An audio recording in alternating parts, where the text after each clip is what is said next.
New ইয়র্কের Jackson থেকে আপনাদের সঙ্গে আছে আমি খালেদ মহিউদ্দিন। 24শে গণঅভ্যুত্থানে কর্তৃত্ববাদী শাসনের অবসান হয়েছে, প্রায় এক বছর হয়ে যাচ্ছে।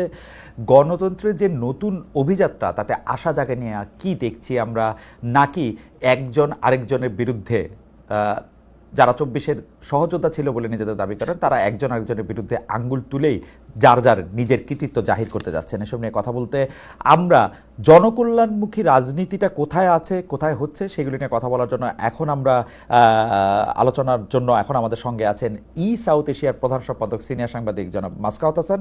জনাব মাসকাওয়াত হাসান, আপনাকে আমাদের অনুষ্ঠানে স্বাগত জানাই। আপনি মাসকাওয়াত হাসান পাকিস্তান থেকে যুক্ত হয়েছেন আমাদের সঙ্গে। আপনাকে আপনার সময় দেওয়ার জন্য অনেক ধন্যবাদ এবং শুভেচ্ছা। আমাদের সাথে আরও থাকছেন রাজনৈতিক বিশ্লেষক এবং নির্বাচন ব্যবস্থা সংস্কার কমিশনের সদস্য ডক্টর জাহিদুর রহমান। ডক্টর জাহিদুর রহমান, আপনি আপনার ব্যস্ততার মধ্যে আমাদের সময় দিয়েছেন, সেজন্য আমাদের শুভেচ্ছা এবং কৃতজ্ঞতা জানবেন। আমি প্রথমে মাসকাওয়াত ভাই আপনার কাছে একটু আসতে চাই। মাসকাওয়াত ভাই, আমি মানে যখন আপনারা আসবেন তখন একভাবে ব্যাপারগুলি নিয়ে ভাবতে থাকে, আমাদের গবেষক দল প্রশ্ন একরকম তৈরি করতে থাকে, কিন্তু পুরো ব্যাপারটাই একটু অন্যরকম হয়ে গেছে গত 2-3 দিনের ফেসবুকের স্ট্যাটাস এবং পাল্টা স্ট্যাটাসে। আমি যদি প্রথমে মাহফুজ আলম সাহেবকে ধরি, মাহফুজ আলম সাহেব প্রথমে একটি স্ট্যাটাস দিলেন যে তিনি একটি সার্কেলে সবাই দুর্নীতিগ্রস্ত, একজন শুধু বাদ থাকলে কি হবে, একটি নতুন দল। তিনি স্পষ্টত দুর্নীতির কিছু কথা বললেন, পরে আবার এটি চেঞ্জ করলেন। এই ঘটনাটা হয়েছে আবার আরেকজন উপদেষ্টার সহযোগী বা সাবেক উপদেষ্টার সহযোগী, অর্থাৎ নাহিদ ইসলামের সহযোগী কিনা রিয়াদ, যিনি ধরা পড়েছেন, তার হয়ে টাকা তোলেন কিনা সেটার জন্য। আজকে আবার নাহিদ ইসলাম একটি পোস্ট দিলেন যেখানে তিনি সাদিক কায়েম, অর্থাৎ শিবিরের যিনি সভাপতি ছিলেন, তাকে ঘিরে জুলকারনায়ন সায়ের ষড়যন্ত্র করছেন, এই করছেন। জুলকারনায়ন সায়ের আবার বললেন যে এইটার জন্য এটা। আমরা আসলে মানে আমি আমি আমি আমি সোশ্যাল মিডিয়ার এই কথাগুলি থেকে মানে একটাকেও আমি সত্যি ভাবতে চাই না, কিন্তু আমার বন্ধুরা বলতেছে যে সবগুলি সত্যি। মানে নাহিদের অভিযোগ সত্যি, জুলকারনায়ন সাহেবের বিরুদ্ধে অভিযোগ সত্যি, জুলকারনায়ন সাহেব যেটা নাহিদের বিরুদ্ধে বলতেছেন সেটা সত্যি, মাহফুজ আলম যেটা বলতে চেয়েছেন সেটাও সত্যি।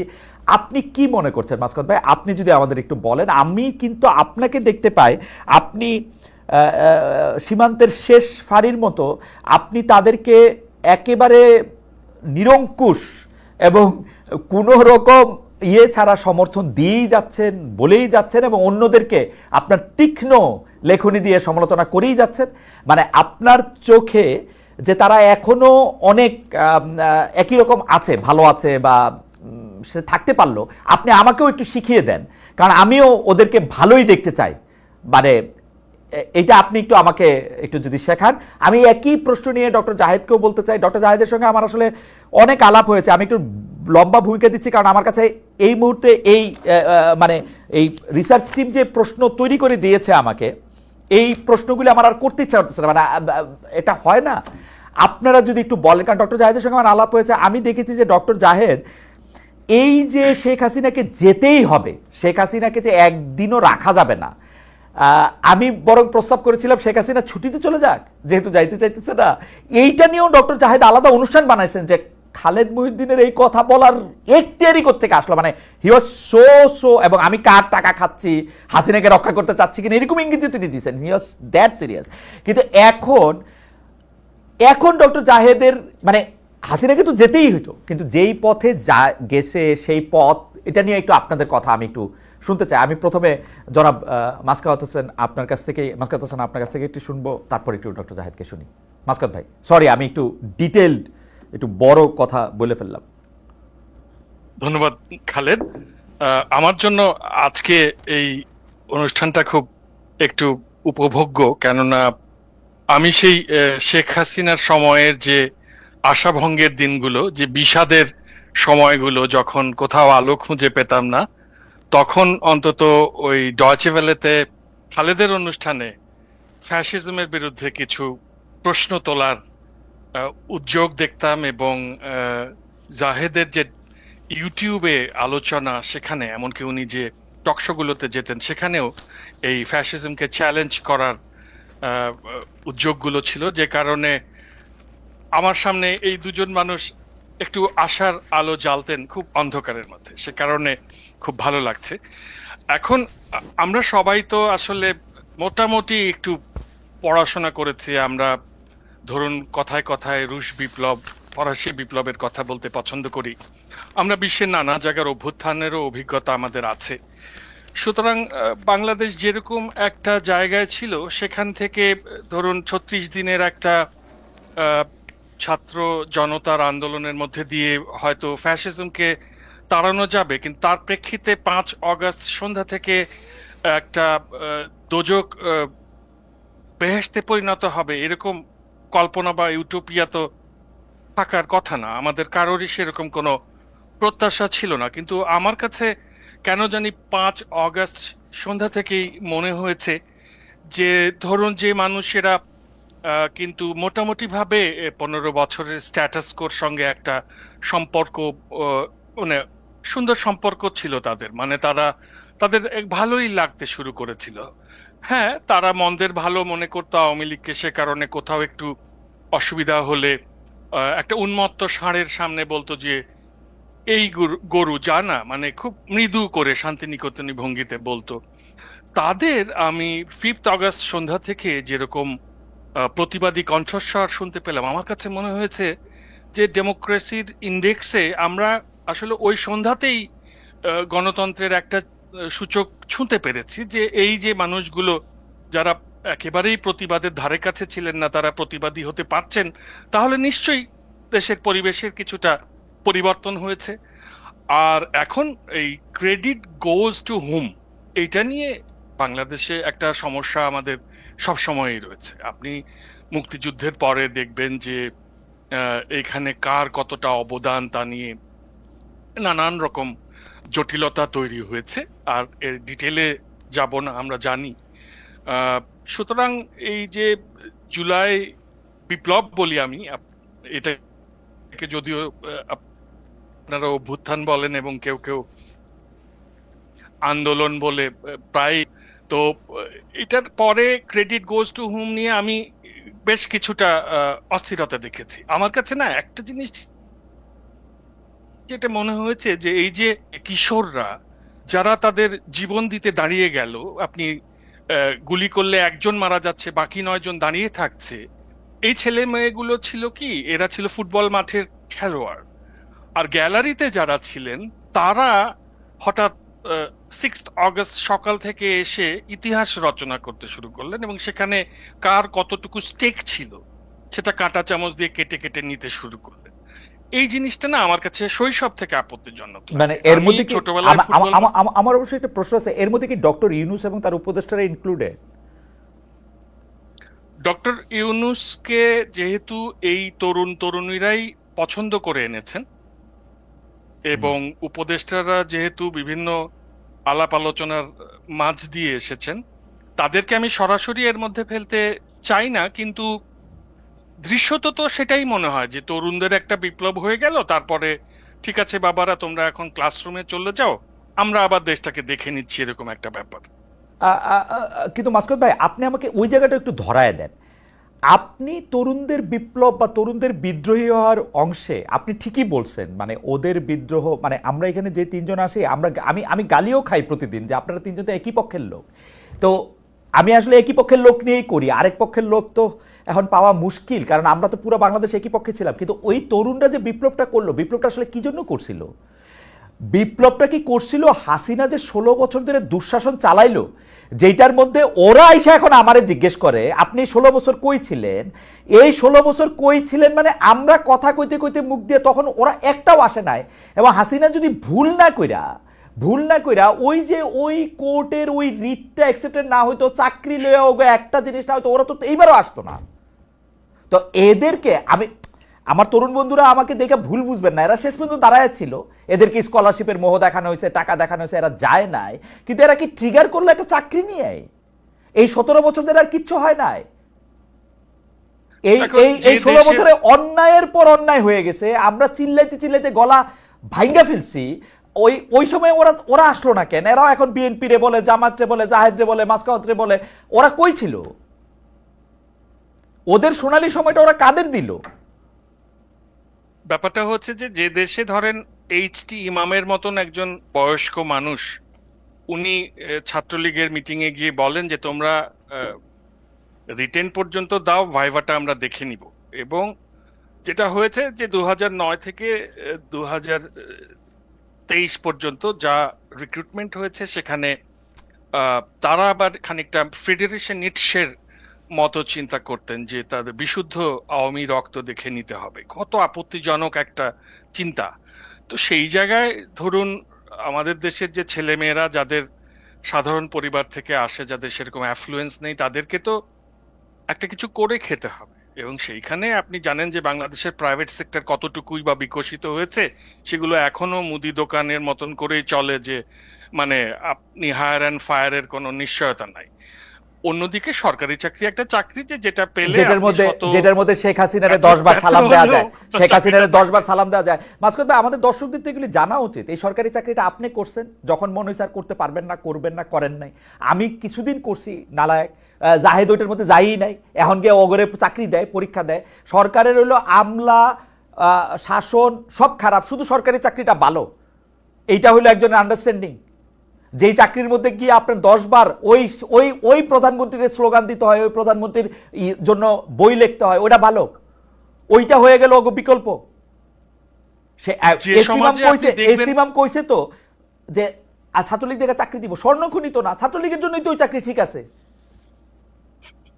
না। কিন্তু যে সমাজে দেখেন ব্রিটিশ সেরেস্তাদার বা মুন্সি হলে, বা ধরুন পাকিস্তানের কেরানি হলে, আপনি বাংলাদেশ আমলে এসে আপনাকে অভিজাত পরিবারের লোক বলা হচ্ছে। কাজেই বাংলাদেশে যেহেতু একটা মনের মধ্যে একটা কাস্ট সিস্টেম রয়ে গেছে যে আমাকে খুব অভিজাত হতে হবে, ওই সম্ভ্রান্ত মুসলিম পরিবারের লোক হতে হবে। পথ তো একটাই, আপনাকে সিভিল সার্ভিসে যেতে হবে, স্যার হতে হবে। স্যার ডাক শোনার যে আকুতি আমাদের সমাজ মানুষে, সেখানে আপনি আগে বয়স্কদের সমালোচনা করেন, তারপর তাদেরকে দেখেই তো এই স্বপ্নগুলো তাদের মধ্যে জারিত হয়েছে এই তরুণদের মনে। তারা কোত্থেকে এই স্বপ্নের দৈর্ঘ্য এত ছোট হবার কারণটা কি? কারণ হচ্ছে স্বপ্নের দৈর্ঘ্যটা এইভাবেই বিনির্মাণ করা হয়েছে। আচ্ছা মাসকুদ ভাই, এই পর্যায়ে আমি শুধু এই কথা বলি যে ঠিক আছে, তাও আমি ধরে নিলাম, মানে আমার মানে যে আন্দোলনটা যৌক্তিক ছিল, হঠাৎ করে আইসা 30% মুক্তিযোদ্ধার মানে পুত্র কন্যা পর্যন্ত না, সেটা পুত্র কন্যা বয়স মানে কি বলে জানি, পোষ্য কি এক শব্দ বাইর করছিল, পোষ্যরাও হবে, মানে যারা ইচ্ছা তারা হবে। এইটা এটা এটা এটা সাংঘাতিক, এটা ডিসপ্যারিটি, এটা আমাদের সবারই এটা প্রতিবাদ করা উচিত। ওরা এটার ভিকটিম, ওরা তো করবেই, আমি এটা। কিন্তু তারপরে তো একটা 5 আগস্ট হইলো, ওদের আত্মত্যাগের বিনিময়ে হইলো। ওরা রাস্তায় থেকে গুলি খাইয়া একটা মহিলা আরেকটা না গিয়েই হইলো। কিন্তু আসলে আমরা ধইতে দেখলাম এমন একটা জিনিস যেটা আমাদের মনের ইচ্ছায় ছিল, কিন্তু তারপরে কি হইলো? মানে এ তো 1 বছর হয় নাই, আমরা কেন, মানে আপনি বাদে, আপনি এখনো ইমান ধরে রাখছেন, আমাদের ইমান নষ্ট হয়ে গেছে। এই ইমানটা নষ্ট হওয়ার মানে কি, মানে এই দোষ কি আমাদের? মাসকুদ ভাই যদি একটু বলেন যে মানে এই গত 1 বছরে আপনার যদি একটা রিপোর্ট কার্ড দিতে হয়, মানে কি হইতেছে আপনি আমার বলেন। মানে যেগুলো আমরা মুখ দিয়েও বাইর করতে চাই না, কিছু হইলে দেখে পুরান বন্দোবস্ত এটা দেখায়।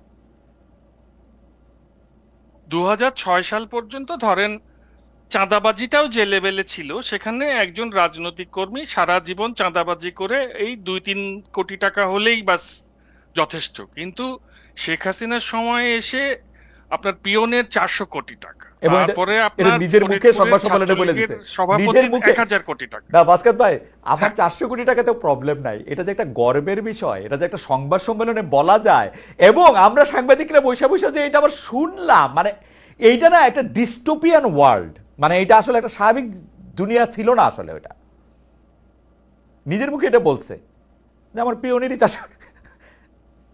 তা আপনি বুঝতে পারছেন যে 2009 সালে যার কাঁচা বাড়ি, তার 2015 সালে প্রাসাদ, যে ঘড়ি ছিল না হাতে, তার হাতে রোলেক্স ঘড়ি, চুলে জেল দিয়ে সুইমিং পুলে সাঁতার কাটছে। তো আপনি এই যে জীবন, সেটা তো তরুণদের, আমি বললাম না স্বপ্ন, ওই একটা হচ্ছে বিসিএস এর স্বপ্ন, আরটা হচ্ছে চাঁদাবাজি করে কমিশন খেয়ে আপনার এরকম হেলিকপ্টারে চড়ার স্বপ্ন। এইটা তো সমাজের মধ্যে আসলে সমাজটা এমন ভাবে নষ্ট হয়ে গেছে, এটাকে আপনার তো রিপেয়ার করতে হবে। সব দোষ আপনি যদি তরুণদের উপরে দিয়ে দেন, তাহলে কিন্তু হবে না, আপনি না কি তা মাসুদ ভাই, পারেন? আপনি যে একজন শিক্ষক না মাসুদ ভাই, ছিলেন। আমি আপনার কাছে আসবো, আমি শুধু প্রশ্নটা করে রাখি। হ্যাঁ, সমাজ নষ্ট হয়ে গেছে, নষ্টটা রিপেয়ার করতে হবে, তো রিপেয়ার করার জন্য আমরা নষ্টদের কাছেই দিব। আপনি এখনই তাকে নষ্ট বলে একদম, আমি এ এক করে বছরের মধ্যে দিবেন? লেখা দিব যে এটা নষ্ট। এর চেয়ে বেশি প্রমাণ না দরকার। আমি তো বললাম আপনার ইমান অনেক শক্ত। এত শক্ত ইমান কোথায় পাইলেন আপনি? আপনি আমার এটা দেখেন, আমার ইমান ভাই, আপনি খালি উপদেষ্টাগুলির নাম বলেন, ওই যে কবিরা বলে না, থোকা থোকা নাম, একটা একটা করে আপনি নাম বলেন, একটা একটা করে আপনি কীর্তি বিবেচনা করেন, এবং এবং এবং আপনি ইউনূস সাহেবকে ইনক্লুড করে আপনি কীর্তি বিবেচনা করেন, কিন্তু একটা একটা করে আপনি বলেন। বইলা আপনি আপনার খাতায় যদি পাশ করে, সত্যি সত্যি আমি ধরে নিলাম যে আমিও এটারে পাশ করাই দিব। আপনার খাতা আপনি পাশ করায় দেন মাসকাত ভাই। আমার মনে হয় আমরা একটু ডক্টর জাহেদকে শুনে আসছি। আচ্ছা আচ্ছা, আমরা একটু ডক্টর জাহিদকে শুনি। জি। ডক্টর জাহিদকে আমি একই প্রশ্ন, একই আলোচনার জায়গায় যাইতে চাই। আমি এরপরেও যে শুধু লিখিত প্রশ্নগুলি করব, এই আলোচনাগুলি এখন আপনি করেন জাহিদ ভাই। ধন্যবাদ। আমি ওই মাসকাওয়াত ভাই কয়েকটা ইস্যু নিয়ে কথা বলেছেন, আপনি জিজ্ঞেস করেছেন, সেটা নিয়ে আমার কয়েকটা অপিনিয়ন একটু ছোট ছোট করে একটু আগে দিয়ে নেই। মানে ডক্টর ইউনূসের যে ক্রেডিট দেওয়ার প্রশ্নে অন্য যারা করছে, কিন্তু আমাদের সবচেয়ে বড় অভিভাবক হিসেবে আমরা যাকে এনেছিলাম, ক্রেডিটের ব্যাপারে কিন্তু তিনি একটা খুব গুরুত্বপূর্ণ কাজ করেছেন, এবং ইটস আ ব্লান্ডার। ওরা আমাদের নিশ্চয়ই মনে আছে, প্রথম ছাত্ররা নিয়োগকর্তা বলেছেন দ্যাটস ফাইন, ছাত্ররা তাকে ডেকেছেন, কিন্তু উনি ইউএনজিএ তে গিয়ে যেন মাহফুজ আলমকে, আমরা মাস্টারমাইন্ড শব্দটা কমনলি বলি, কিন্তু তিনি ব্যবহার করেছিলেন the brain behind the movement.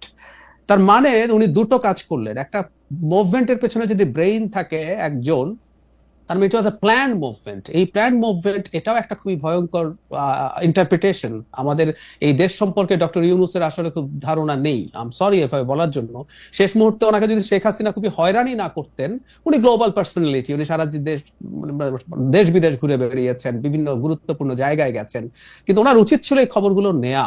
ওনাকে কেউ ফিট করেছে, ফর গড সেক, এবং কে ফিট করেছে সেটাও বলতে পারি, it's a public document. Press secretary উনি 8 অগস্ট মাহফুজ আলমের সাথে একটা ছবি দিয়ে clearly brain behind the movement কথাটা লিখেছেন, এবং কিভাবে মাহফুজ আলম একা এই জিনিসটা অর্গানাইজ করেছে, ওই স্ট্যাটাসটা এখনো আসছে, আশা করি যে কেউ দেখতে পারেন। সো এই ঘটনাগুলো ঘটেছে, এবং এই ঘটনাগুলো ঘটাটা আসলে প্রবলেম তৈরি করেছে, এবং উনি নিশ্চিতভাবেই একজন কিভাবে কৃতিত্ব দিলেন এই মুভমেন্টে, কিভাবে হলো, কিভাবে একটা চাকরির জন্য মুভমেন্ট এই জায়গায় এসে ঠেকলো, ওনার এগুলো জেনে শুনে সবকিছু তথ্য নিয়ে আসলে বলা উচিত ছিল, এবং উনি যখন ওই জায়গায় দাঁড়িয়ে কথাটা বলেন, এটা সংকট তৈরি করে। নাম্বার 2 হচ্ছে তাদের উপরে যে এক্সপেকটেশনের কথা। খালেদ ভাই প্রশ্ন করেছিলাম, ওদের সোনালী সময়টা কাকে দিল। আচ্ছা, আমি ওই বিসিএস পরীক্ষা প্রসঙ্গে বলি, এটা নিয়েও প্রচুর শোরগোল হচ্ছে, আমি কেন ওখানে গেছি ইত্যাদি ইত্যাদি। যাই হোক, আমার এক্সপেরিয়েন্সের কথা যদি বলি, এটা যে কেউ জানেন, আমি এই এক্সপেরিয়েন্সের কথা বলার সূত্রেই ওই তথ্যটা দিয়েছিলাম। সবার চয়েস একদম ইনভেরিয়েবলি, এক হচ্ছে প্রশাসন, দুই হচ্ছে পুলিশ, আর 5% হবে না, 1-2% হবে ফরেন ক্যাডার ফার্স্ট। আচ্ছা, আমরা খেয়াল করি, আমি এই দুটো ক্যাডারকে আবার বিসিএস এর সব চাকরি থেকে আলাদা করতে চাই, কারণ এ দুটো ক্যাডারই শেখ হাসিনাকে অবৈধভাবে ক্ষমতায় রেখেছিল। খেয়াল করুন, প্রশাসন, আমি তার মানে তারা এমন একটা চাকরির পার্ট হতে চেয়েছে যে রিটার্নিং অফিসার বা অ্যাসিস্ট্যান্ট রিটার্নিং অফিসার হিসাবে রাতের ভোট করেছিল শেখ হাসিনার জন্য, যে শেখ হাসিনার হয়ে পিটিয়ে, গুম করে, খুন করে শেখ হাসিনা ক্ষমতায় রেখেছে পুলিশ ক্যাডারে। আমি একদিন একটা টিভি টক শোতে, আমার সাথে এবি পার্টির ফুয়াদ ভাই ছিলেন, সাথে হান্নান ছিলেন। তবে হান্নানকে এভাবে বলছিলাম ওই শোতেই অন রেকর্ড, যে হান্নান যদি বিসিএস এর পুলিশ হতো, যদি চাকরি হয়ে পল্টনের ওই থানায় যদি তার পোস্টিং থাকতো, হান্নান যদি রাস্তায় থাকতো, সেদিন ফুয়াদ ভাই যদি ওখানে একটা রাজনৈতিক কর্মসূচি আসতো এবং নির্দেশ থাকতো যে মিছিল, এই সমাবেশ ছত্রভঙ্গ করো, হান্নান ফুয়াদ ভাইকে পেটাতেন রাস্তায়। Isn't it? এটাই তো ওর চাকরি। তার মানে আমাদের তরুণরা শেখ হাসিনাকে সার্ভ করার চাকরি, এবং যে দুটো চাকরি, অন্য ক্যাডার গুলো ঠিক অতটা সরাসরি সরকারকে ক্ষমতায় রাখার সাথে জড়িত না, যে দুটো ক্যাডার তার সরাসরি ক্ষমতায় রাখার সাথে জড়িত, তারা ও দুটোতে যেতে। কিন্তু ডক্টর রহমান, আমি মানে আলোচনাটার ইয়ার জন্য, আপনার মনে হয় না যে ওরা বিএনপি মডেলটা নিছে? 2018 সালের যে ইলেকশনের মধ্যে যে ইলেকশনটা খারাপ হয়েছে, এই খারাপ কথাটা আমরা বিএনপি নিতে কোয়াইতে, আমার মনে আছে যে আমার জীবন বের হয়ে গেছে। তারা 36 ঘন্টা পরে না কতদিন পরে গিয়া তারা প্রেস কনফারেন্স করছে, তারপরে নিজেরা গিয়ে জয়েন করছে, টু মাই আটার সারপ্রাইজ। আমি যখন তাদের জানতে চেয়েছি যে তারা আপনারা গিয়ে জয়েন করলেন কেন, আমরা ভিতরে গিয়েও শেখ হাসিনার বদনাম করতে চাই, সেই জন্য আমরা এটা করছি। তো হান্নান মাসুদরাও তো ভিতরে গিয়া না পিটায়, আপনি কেমনে জানেন, ওর তো বিএনপি মডেলও নিতে পারে, না পিটায় শেখ হাসিনারে ভয় দেখাইতে পারতো যে আমরা এসেছি, এখন তোমাদের এখন সাবধান হতে ওটা হবে। আপনার প্রথম যে বিএনপির কথা বললেন, আমি নিজেও খুব অবাক হয়েছি। বিএনপি তার ইতিহাসে যতগুলো ডিজাস্টারাস ডিসিশন নিয়েছে তার মধ্যে এটা অবশ্যই একটা। কিন্তু যেটা হয়, একটা এমপি একজন ইন্ডিপেন্ডেন্ট মানুষ, একটা সরকারি চাকরি যখন কেউ করতে যায় তাকে আসলে ওই অর্ডার গুলো পালন করতে হয়। ধরে নিলাম চাকরি করতে করতে কোনো এক সময় তারা ইউএনও হলেন, আফটার সাম ইয়ার্স তারা মানে অ্যাসিস্ট্যান্ট রিটার্নিং অফিসার হবেন, শেখ হাসিনা আবারও চুরি করবেন, তার পক্ষে তো সম্ভব ছিল। তাহলে ডাক্তার রহমান, তাহলে আপনি আমার এতজন বন্ধুরে চাকরির থেকে বাদ দিলেন কেন? এতজন বন্ধুর বিরুদ্ধে মামলা দিলেন কেন? এতজন বন্ধুরে কেন আপনি বাইর করলেন যে এরা ডিসি থাকা অবস্থায় এই বদমাইশিগুলি করছেন? শেখ হাসিনা কইলে কোন ডিসির কোন মাথা যে সে কিছু একটা আমি করবে? আমি আমি আমি বের করলাম, কারণ হচ্ছে এটা আপনি আমার থেকে অনেক ভালো জানেন। সেটা হচ্ছে ওনারা প্রজাতন্ত্রের কর্মচারী, ওনারা শেখ হাসিনার ক্যাডার না, এবং বেআইনি কোনো কিছু করার জন্য তার রেসপন্সিবিলিটি শুধুমাত্র তার। আমি একটা জিনিস কোট করি, যেমন ধরুন এক্সট্রা জুডিশিয়াল কিলিং হচ্ছে, কোনোদিন কোনো যিনি হাতে এক্সিকিউট করেছেন কোনোদিন তিনি বলতে পারেন না যে প্রধানমন্ত্রী আমাকে বলেছে বলে এই গুলিটা আমি করেছি। Right. বা কাস্টোডিয়াল টর্চার, এটাও বেআইনি Right. ব্যাপার। Right. এটার দায় তাকে এককভাবে নিতে হবে, আমরা তাকে এই কারণেই শাস্তিগুলো দিচ্ছি। তো আমি যে Okay. কথাটা বলছিলাম জি, খালেদ ভাই, জি, জি, আপনি correct. যে আশাহত যতটা হয়েছেন, আমি আসলে এতটা আশাহত হই নাই। আমার ইমান আসলে আগেই ছিল। আপনি ইমান রাখছিলেন, মাসকাত ভাই ইমান ধরে রাখছেন, আমার ইমান আগেই ছিল না। আমি যে তরুণরা এই রকম জায়গা থেকে উঠে এসছে, এবং আমি একমত মাসকাত ভাইয়ের সাথে একেবারেই, এই রকম পচে যাওয়া একটা সোসাইটি যেটা সোশ্যাল অ্যাকসেপ্টেন্স আছে, আমি কথাটা ইদানিং রিপিটেডলি বলছি, এখন এই করাপশন, এই রকম দুর্বৃত্তায়ন আমাদের কালচারের পার্ট হয়ে গেছে। খেয়াল করুন, আমরা কি এই প্রশ্ন এই দেশে করি? আপনি অনেকদিন দেশে আসেন না, মাসকাত ভাইও আসেন না, কিন্তু আপনি নিশ্চয়ই খবর রাখেন। আমাদের সমাজে কি কোনোদিন আমরা এই প্রশ্ন করি, একটা ছেলে বিসিএস চাকরি পেলো বা সরকারি থার্ড ফোর্থ ক্লাস গ্রেডের চাকরিও যখন পায়, রাতারাতি তার একটা গাড়ি হয়ে যায়, রাতারাতি তার একটা ফ্ল্যাট হয়ে যায়? আমি ন্যূনতম কোনো প্রশ্ন দেখি না, বরং আমরা প্রত্যেকে চাই আমার সন্তানটা গিয়ে ওখানে হাজির হোক। সো এই যখন অবস্থা, সেই তরুণদের সামনে যখন, আমি আবারও বলছি সব তরুণ করাপ্ট হবে না আমি তাই মনে করি না, কিন্তু একটা উল্লেখযোগ্য অংশ হবেই নি। স্ট্যাটিস্টিক্যাল যে প্রবাবিলিটি আছে সেটা তাদের ক্ষেত্রেও প্রযোজ্য, কোনো সন্দেহ নাই। তো সেই তরুণের সামনে যখন এরকম অবারিত সুযোগ আসে, it's the same thing. BCS চাকরি হয়ে আপনি ঘুষ খান আর চাঁদাবাজি করেন, এর মধ্যে আলাদা কিছু নাই। বরং কম বয়সে তারা আরো অনেক, মানে 1-2 কোটি খাওয়ার জন্য তো বিসিএস এর যে জায়গায় যেতে হতো, কম বয়সে তারা সেটা দেখে ফেলছে। তো এটা করবেন তো? ডাক্তার রহমান, আমি শুধু বোঝার জন্য, যেহেতু আপনি এগুলি কাছে থেকে বিশ্লেষণ করেন, আমি দেশে সর্বশেষ গিয়েছিলাম 2024-এর ইলেকশনটা যখন হয়েছে, তো সুতরাং আমিও একটু আমার কাছে কিন্তু পরে মনে হয়েছে যে এই কথাটা হয়তো ঠিক। তারা যে আন্দোলনটা করতেছে সেটা একটা চাকরিকে ঘিরা না। 2019 সালের পর থেকে তারা সংগঠিত হইতেছে, সেটা যদি চাকরি হোক, নিরাপদ সড়ক চেয়ে আন্দোলন হোক, এমনকি আমার ঝাড়ু দেওয়ার অধিকারও হোক, এরকম একটা কিছুকেও যদি তারা জাতীয় আন্দোলনে পরিণত করতে পারে, তারা আসলে আলটিমেটলি আন্দোলনটা করতেছিল শেখ হাসিনাকে ফেলে দেয়ারই। এতে তাদের সবচেয়ে বেশি সহায়তা করছে শেখ হাসিনা নিজে, কিছু গুরুত্বপূর্ণ সিদ্ধান্ত নিয়ে যেগুলিতে তাদেরকে আসলে সাহায্য করা হয়েছে তাদেরকে। তো আপনার কাছে কি এইটা এরকম মনে হয় না যে আসলে চাকরিটা না, তারা আসলে সংগঠিত হইতেছিল একটা কমন কজকে ঘিরা, যেটাতে তারা আসলে শেখ হাসিনাকে ধাক্কা দিতে পারে? আমি মনে করি না। তাদের অনেকের ভেতরে এই ইচ্ছা ছিল না তা বলছি না। আমি, আমার রিটেন ডকুমেন্ট আছে, আমি অনেকগুলো কলামে এটা লিখেছি, আমি আমার ভিডিওতে বলেছি, আমি বাংলাদেশের তিউনিসিয়া মডেলের একটা ঘটনা ঘটবে, আমি সেটা একদম ক্লিয়ারলি বলেছি। কারণটা হচ্ছে মানুষ ক্ষুব্ধ হয়ে আছে। আপনি চাইলেও আসলে এগুলো যে অর্গানাইজ করে করাতে পারবেন নট নেসেসারিলি, আপনার প্ল্যান থাকতে পারে একটা অংশের, এটা আমি দ্বিমত করছি না, কিন্তু আসলে এটা হোক বা অন্য কারো নেতৃত্বে, ধরলাম ওরা না, অন্য কেউ সামনে আছে, মানুষ যদি সামহাউ এটা ট্রাস্ট করতে পারতো যে এটা হবে, এবং শেখ হাসিনার ওই ব্রুটালিটি যদি যোগ না হতো, অন্য ক্ষেত্রে যদি হতো, তাহলে অন্য কেউ করলে এটা হবে। মানে বুয়াজিজির আগুন দেওয়ার ঘটনায় আসলে কি হয়েছিল, সমাজে বছরের পর বছর যে ক্ষুব্ধতা মানুষের মধ্যে তৈরি হয়েছিল সে আসলে নেমে গেছে।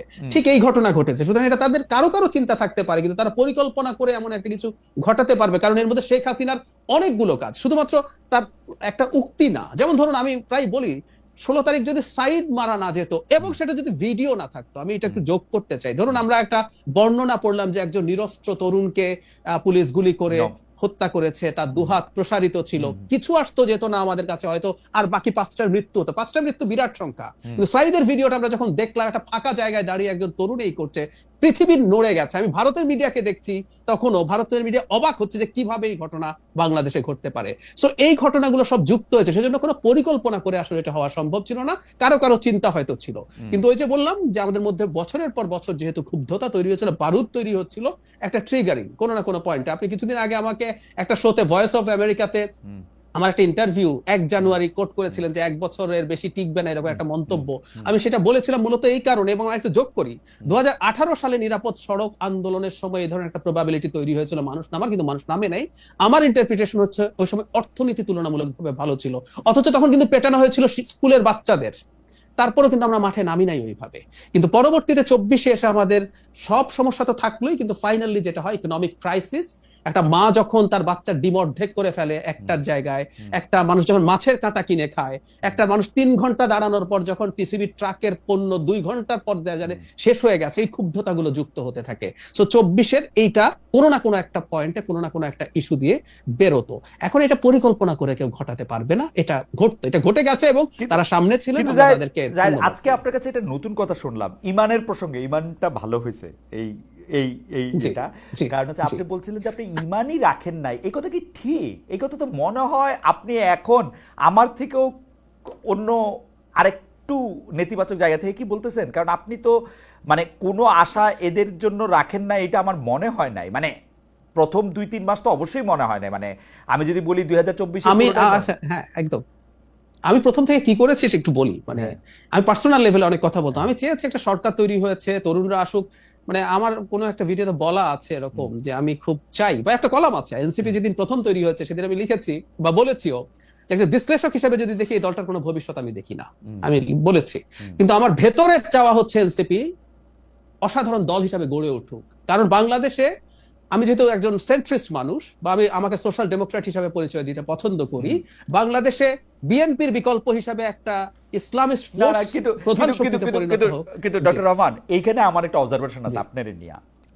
সেইটা হচ্ছে যে আপনি কিন্তু একটা ভালো এনসিপি চাইছেন। সেই এনসিপিটা কেমন জানেন? এটা ছোটদের বিএনপি, মানে জামাত হবে না, অনেক বাম হবে না, কথা শুনবেন তো, একটা বিএনপি তো আছে। আপনি একটা ছোটদের বিএনপি তো চাইছেন মনে হয়, সেই জন্য এনসিপিটা আপনার খুব বেশি ভালো লাগে নাই আমার মনে হয়। আমি খুব ছোট, আমি না না আমি বলি আমার কথা, আমার খুব ছোটদের বিএনপি না চেয়েছি তাও না।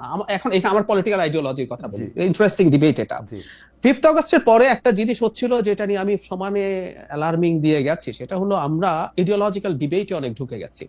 আমি এই কথা রিপিটেডলি বলেছি, যখন আমরা আইডিওলজিক্যাল লাইনে আমাদের পলিটিক্সকে সাজাবো, এটা জনগণের জন্য ক্ষতি এবং বিএনপির জন্য সুবিধা। আমি বিএনপির লোকজনকে সামনাসামনি এই কথা বলি।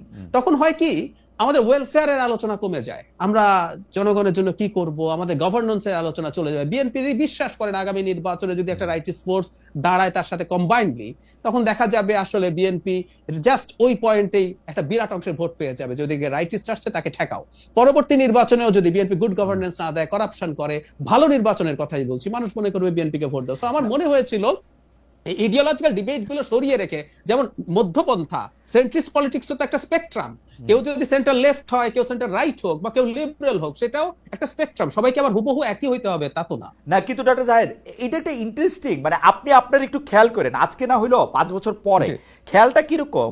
আপনি যেরকম একটা রাজনীতি, একটা রাজনৈতিক ব্যবস্থা, বা যেরকম একটা সরকার দল আপনি চিন্তা করতেছেন, হয় না সব রাস্তায় রোমের দিকে যায়, আপনার সব যুক্তি কেন জানি মানে বিএনপির দিকেই যাইতেছে।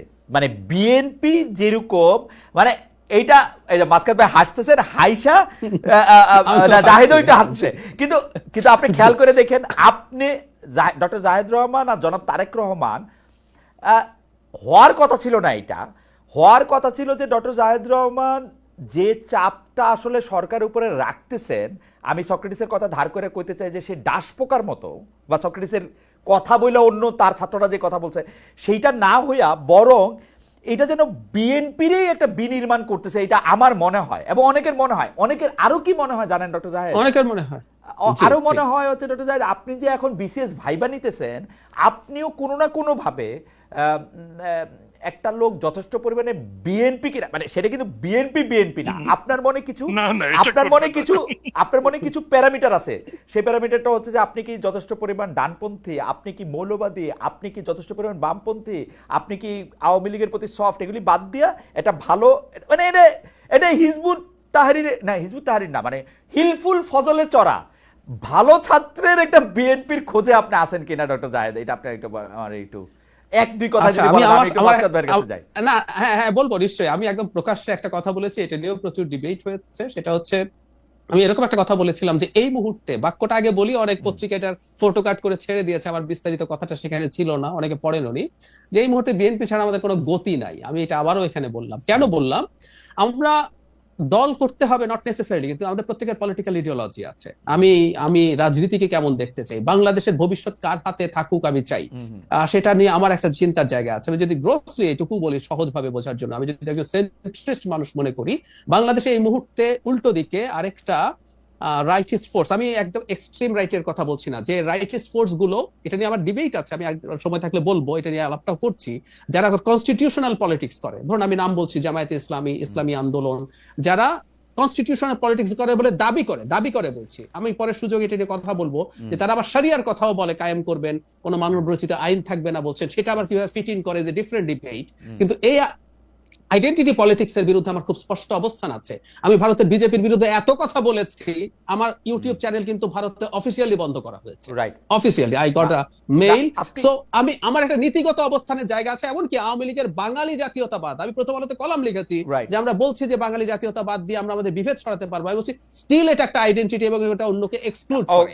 সেই কারণে আমি মনে করছি শর্ট টার্মে আমরা যারা মধ্যপন্থী মানসিকতার মানুষ, সেই কারণে আমার মনে হয় এই বিএনপি ছাড়া শর্ট টার্মে একটা অল্টারনেটিভ আমি যেরকম চাই তৈরি হওয়ার আগ পর্যন্ত this is the only option আমার মনে হয় আর কি। আপনার মধ্যপন্থা এবং বিএনপি নিয়ে, মানে এটা হয় কি, জি মানে ঠিক টেলিভিশন লাইভ আলোচনার বাদে আমরা যদি দর্শকদের উপস্থিতিতে এইটা নিয়ে আমার আপনার এই স্পেসিফিক কিছু কথা বলার আছে, আপনারই শুধু না, মানে বিএনপি মধ্যপন্থার দল কিনা, বিএনপি আসলে বাংলাদেশকে কোথায় নিয়ে যাবো, একটা মধ্যপন্থার দলের বাংলাদেশে প্রয়োজনীয়তা এবং এটা নেতৃত্ব আসলে বিএনপি দিতেছে কিনা, কেন এনসিপি এর থেকে দূরে সরতেছে, আমাদের কখনো সুযোগ হলে আমরা একটা দর্শকদের, মানে একটা হ্যাঁ থিয়েটার, নিশ্চয়ই, আমি খুব আগ্রহী, আমি খুবই আগ্রহী।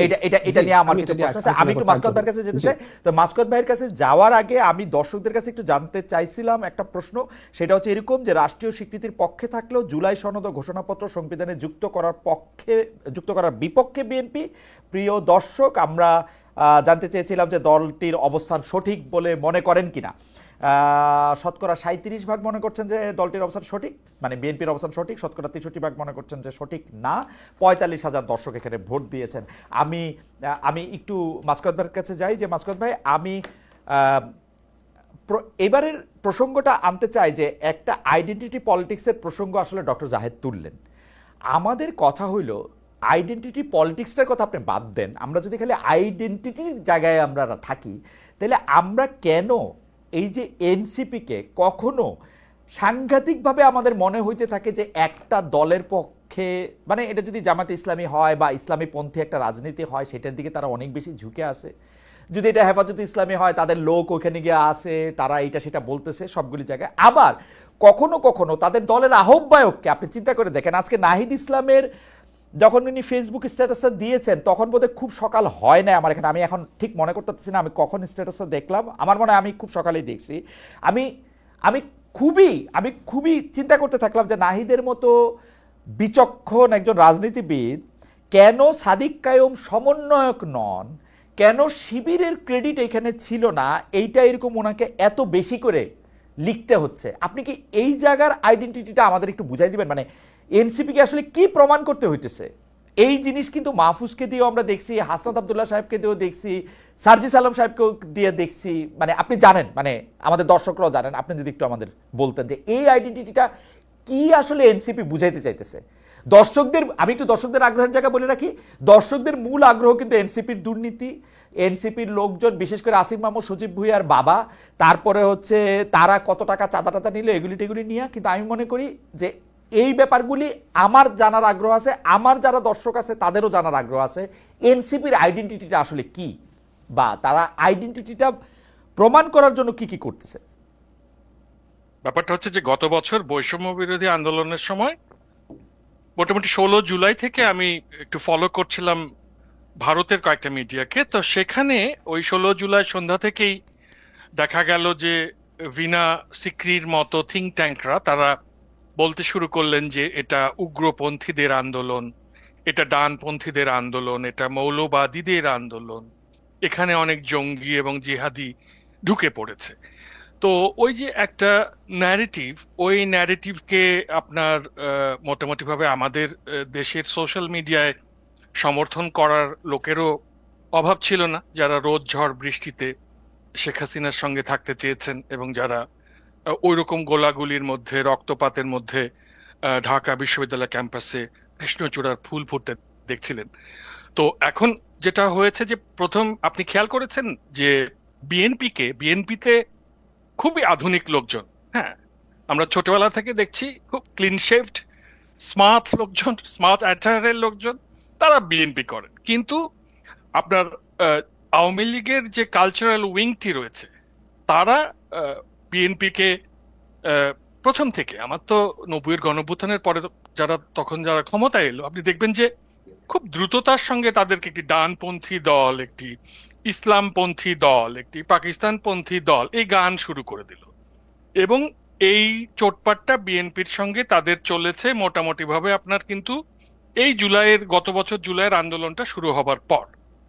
কিন্তু যেহেতু এই ছেলে মেয়েরা তার পতন ঘটিয়েছে আওয়ামী লীগের, ফাইনালি এসে তাহলে সে তখন বিএনপি থেকে শিফট করে তার ওই ডিফেমেশনটা চলে গেছে তখন এই ছেলে মেয়েদের উপর। তারা যখন এনসিপি গড়েছে তখন এই এনসিপি কে আগে যেরকম বিএনপি কে তারা বলে দিত ডানপন্থী, ইসলামপন্থী, এই সেই, একে ওইভাবে রাঙিয়ে দিতে চেষ্টা করছে।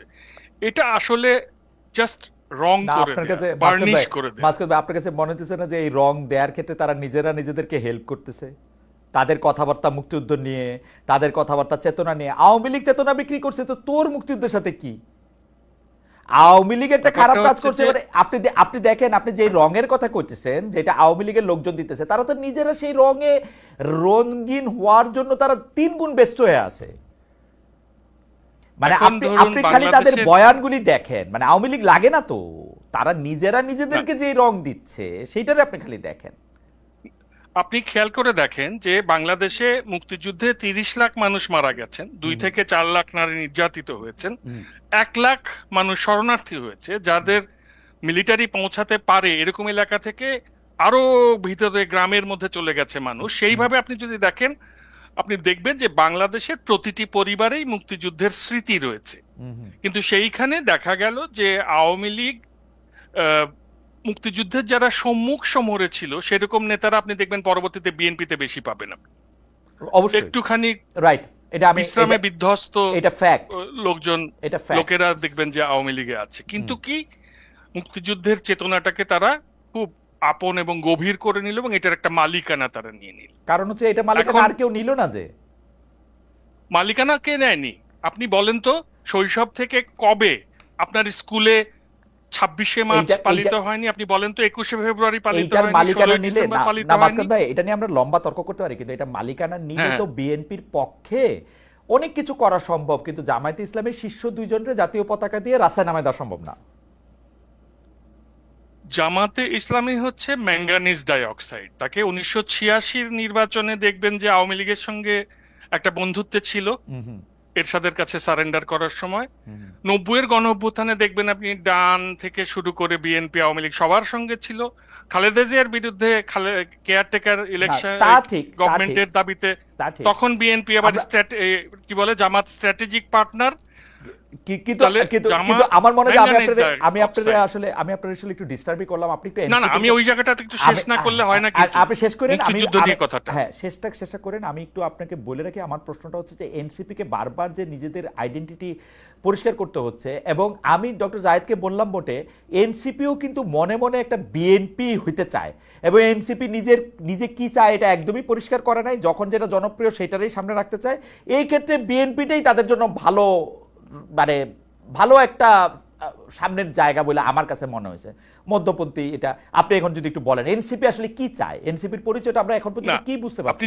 আপনি যে ডিফেম করছেন, মানে ডিফেম আপনি করছেন না, মানে অন্যরা যে করছে এনসিপি কে, যে তারা মুক্তিযুদ্ধের বিপক্ষে, তারা মোটেই মুক্তিযুদ্ধের চেতনার বিপক্ষে না। যে মুক্তিযুদ্ধের চেতনা তাদের জীবনে একটা অত্যাচারের, নির্যাতনের, নিগ্রহের টুল হিসেবে এসেছে, তাদের জীবনে যে বাস্তবতাটা আপনার আমার জীবনের বাস্তবতাটা কিন্তু সেটা এক না। ওকে আপনি চিন্তা করেন রাজাকারের নাতিপুতি বলে দিচ্ছে, এটা তো প্রধানমন্ত্রী বলেছেন। এ কথা তাদেরকে 15 বছর ধরেই শুনতে হয়েছে, শৈশব থেকেই শুনছে যে আপনি আওয়ামী লীগের সঙ্গে কোনো ব্যাপারে সহমত পোষণ না করলেই আপনি রাজাকার। তো এই তিক্ততা থেকে তারা ওই মুক্তিযুদ্ধের চেতনাকে আমরা যেভাবে ফিল করি ওভাবে করতে পারবে না, কারণ মুক্তিযুদ্ধের চেতনাকে সে দেখেছে নিগ্রহের টুল হিসেবে ব্যবহৃত হতে।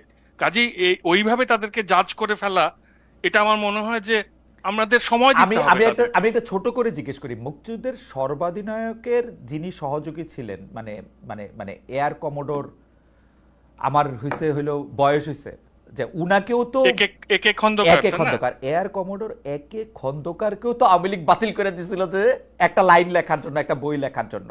কিন্তু তাই বলে তো খন্দকার সাহেব মুক্তিযুদ্ধের গালি দেয় নাই, মুক্তিযুদ্ধের ডিজোন করে নাই। ওদেরকে মুক্তিযুদ্ধ নিয়ে রাজাকার গালি দিলে আমি কি মুক্তিযুদ্ধের বিপক্ষে যাব? আপনি আমার 100 বার রাজাকার গালি দেন, তা এর জন্য কি আমি মুক্তিযুদ্ধের বিপক্ষে যাব? যে আমারে গালি দিছে তার বিপক্ষে যাইতে পারি, আমি কি মুক্তিযুদ্ধের বিপক্ষে যাব? সেটা পরিণত মানুষের চিন্তা, এবং যাকে গণরুমে নির্যাতিত হতে হয়নি, যার আবরারের মতো হত্যাকাণ্ড যার বন্ধুর জীবনে ঘটেনি, তারা এটা বলতে পারবে। আপনি কিন্তু ওইটা বলতে পারছি, কারণ আমাদেরকে এই তিক্ততার মধ্যে দিয়ে যেতে হয়নি, ওরা যে তিক্ততার মধ্যে দিয়ে গেছে। আমি এটা মানলাম। তাহলে কিন্তু আপনি যদি পরিচয়, মানে রাজনৈতিক আদর্শের জায়গা থেকে আপনি বলেন, আপনার কাছে কি এটা মনে হয় এনসিপি একটি বিএনপি হয়ে উঠতে চাচ্ছে, একটি মডার্ন বিএনপি?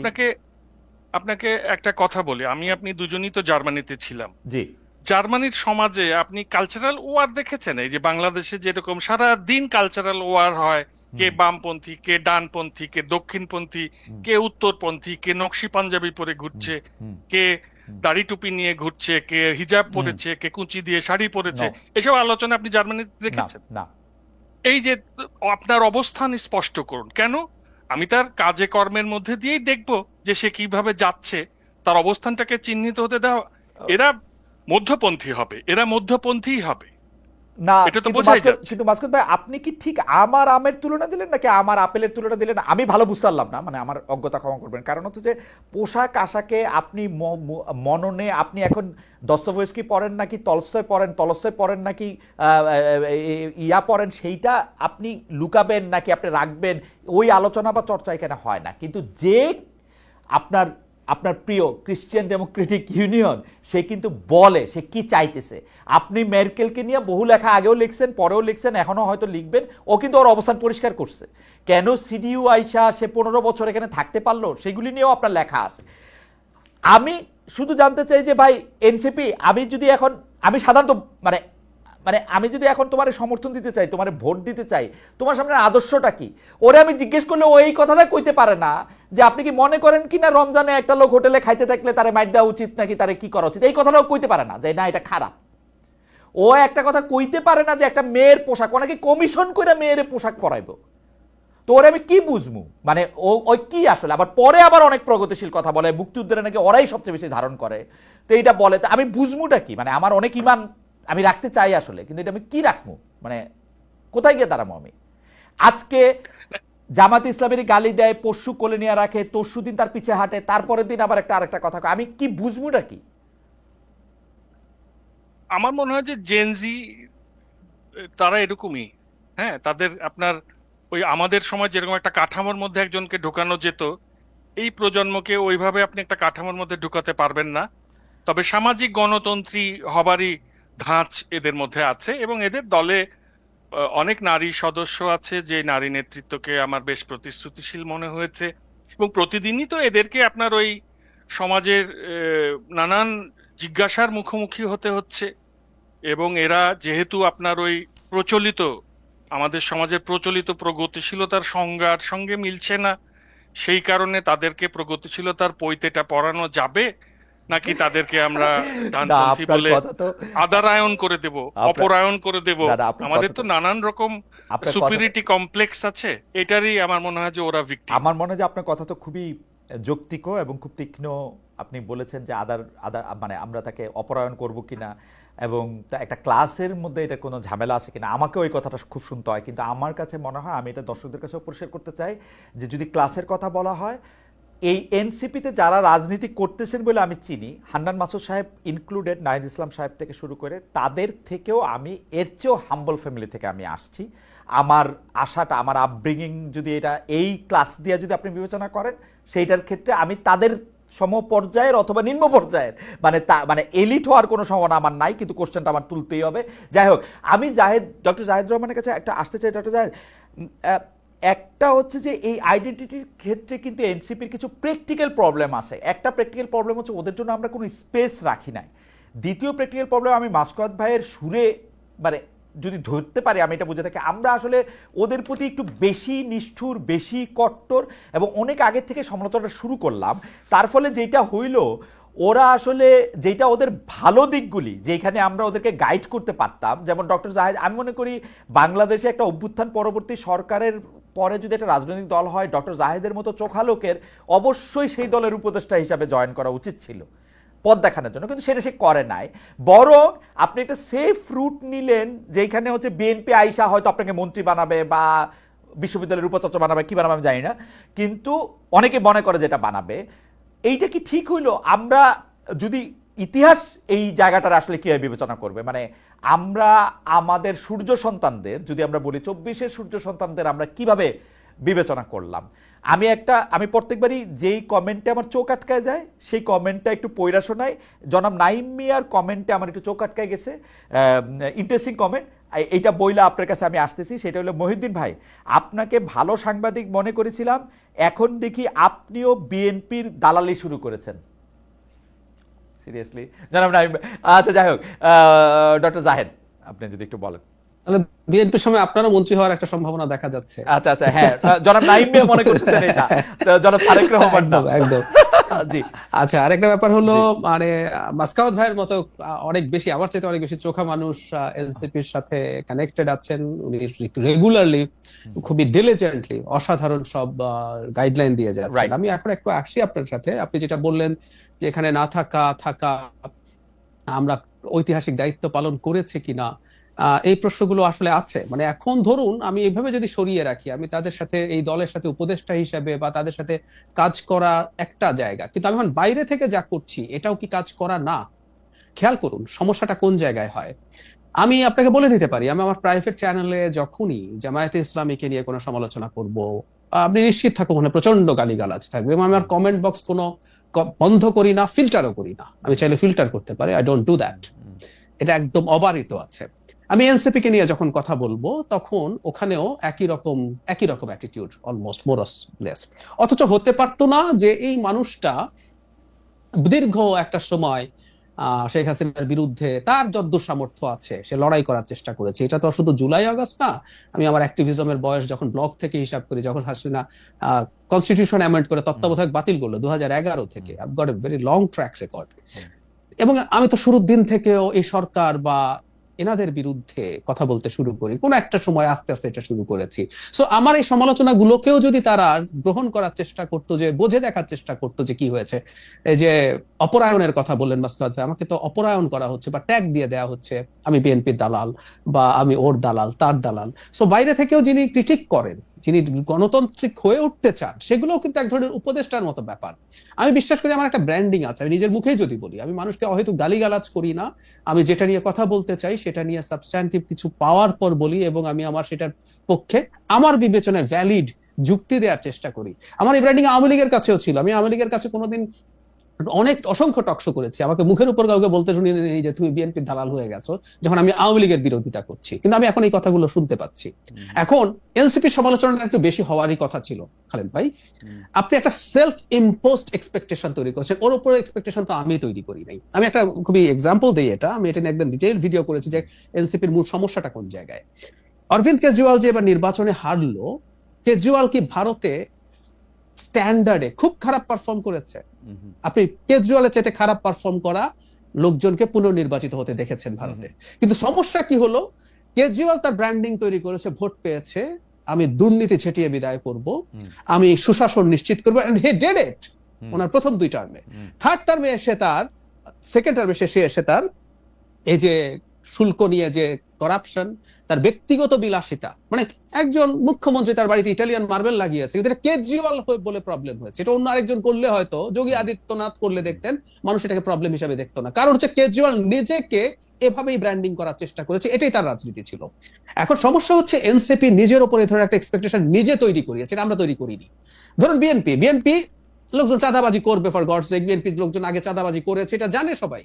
সো বিএনপির লোকজন যখন চাঁদাবাজি করে, বরং বিএনপি কিছু ব্যবস্থা নিয়েছে, এটা স্বীকৃতি, ব্যবস্থা নেওয়া মানেই কিন্তু স্বীকৃতি দেয়া, বরং সে প্রশংসা পাচ্ছে যে সে তো কিছু ব্যবস্থা নেওয়ার চেষ্টা করছে। খেয়াল করুন, সমালোচনাও হচ্ছে।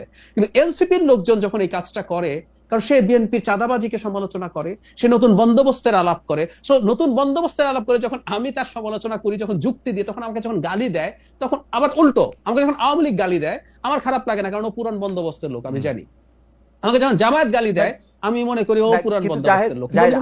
আপনি যদি আমাদেরকে একটু সময় দেন, আমাদের প্রোডিউসারদের একটু বলতে পারি, যেহেতু আজকে আমি বেশি কথা একটু বলছি, একটু সময় যদি একটু বাড়ায় নেই আমরা, তাহলে আমরা মাসকাত ভাইয়েরও যদি একটু সময় থাকে, একটু যদি সময়টা আমরা একটু বাড়ায় নেই, একটু কথা বলতে পারি।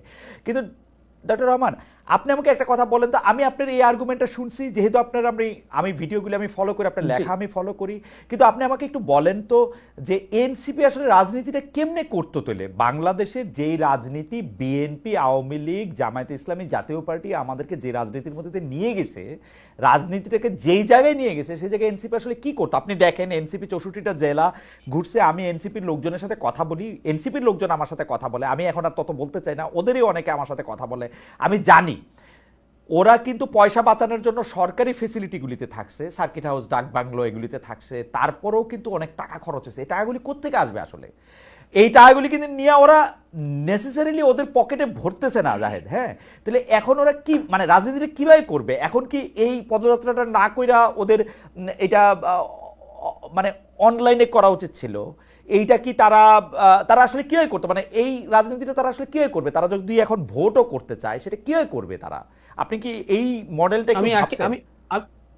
আমি ভেবেছি, আমি শতভাগ একমত আপনার সাথে। সেটা হচ্ছে যেই করাপশনের আলাপ আসছে, পুরোটা দলের পেছনে যাচ্ছে তাও না, ব্যক্তিগত সম্পদও তৈরি হচ্ছে। আমরা দেখেছি কিছুদিন আগে যে গুলশানে চাঁদাবাজির জন্য ধরা পড়েছে, তার বাড়িতে একেবারে ভাঙাচোরা একটা বাড়ি ছিল, সেখানে নতুন পাকা বাড়ি উঠছে, আরো অনেক সমন্বয়কের বাড়িতে নানান কিছু উঠছে, তো ব্যক্তিগত খরচও হচ্ছে। আমি আপনার সাথে একমত, বাংলাদেশের রাজনীতির প্রেক্ষাপটটা যে জায়গায় এসে দাঁড়িয়েছে, এটা প্রচন্ড এক্সপেন্সিভ একটা বিষয় হয়ে দাঁড়িয়েছে, এবং যে দলটা ক্ষমতায় যাওয়ার জন্য কোনো একদিন ফাইট করতে চায়, তাকে এই ধরনের শোডাউন, আমরা একটা শব্দ ব্যবহার করি, করতে হবে। তাহলে যেটা হতো, আমাকে যদি কনসালটেন্ট করা হতো, আমি বলতাম আপনারা আপনাদের সততা নিয়ে এত বেশি প্রাইড দেখাবেন না, আপনি অন্য দলকে তার কিছু অনিয়মের জন্য এত আঘাত করবেন না, এত আক্রমণ করবেন না।